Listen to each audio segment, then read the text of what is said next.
Today we're going to be talking about child development in the stages.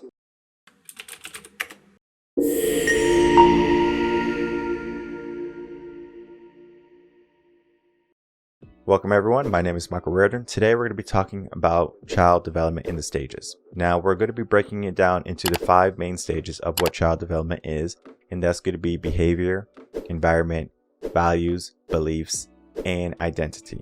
Now, when we're looking at the idea for child development, we do have to understand that there's going to be different ages and different age ranges that we have to focus on. From 0 to 7, we're going to be focusing on our environment and our behavior primarily. Then when they're from about 7 to 11, 7 to 13 maybe, we are going to be looking at their values, beliefs, and from there, when they're in their teens, we're going to be starting to look at their identity. All of that is going to help us and encompass exactly what that child is going to be learning and developing into.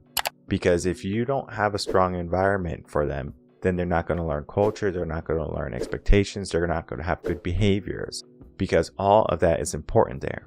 So behavior is going to be how you act as a parent, how your teacher acts, how their friends act.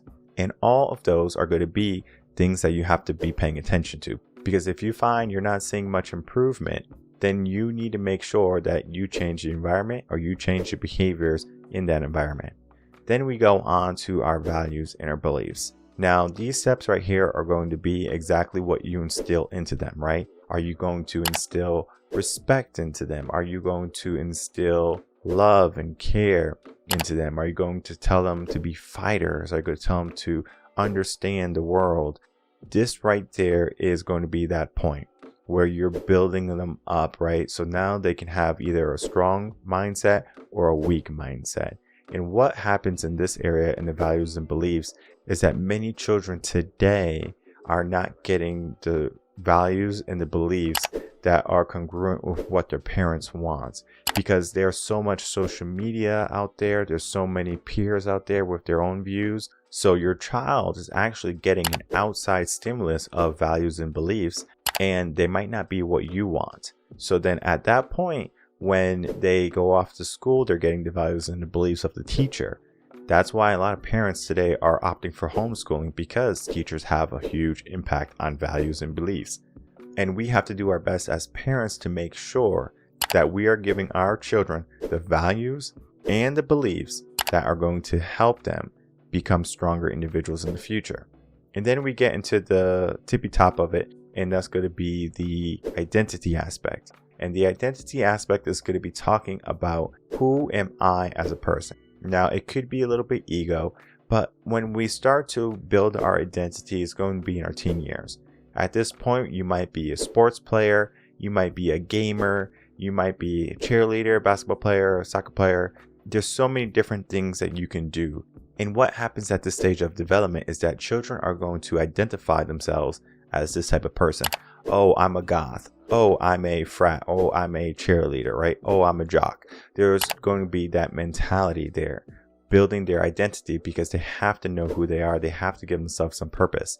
So that is when they're building their identity.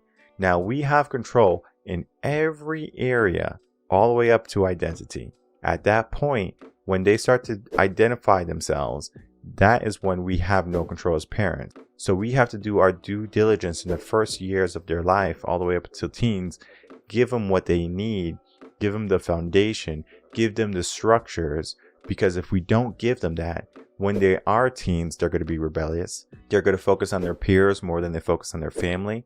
And at that point, you're going to lose that communication with them. You're going to lose that bond and that control with them. And we want to make sure that you can keep that bond all the way through life. Because if we look at what's happening in the world, many children today are becoming adults and they're not worrying about mom and dad anymore. And it's not because they don't love mom and dad. It's just that they haven't learned the values and the beliefs of taking care of parents and loving what family is. For that, you're going to need someone in your corner. You're going to need someone to explain what's happening, to look at your situation, and to develop a strategy that's going to help you and your family get back on track to the right development, to the right process.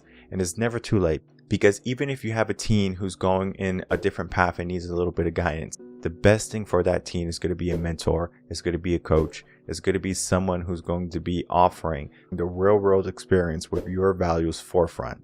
So I encourage you to head over to reverendconcepts.com, get yourself a free coaching session with me so we can develop in that session a strategy and learn about the tools necessary for you and your child to develop into, again, the strongest possible person that they can be.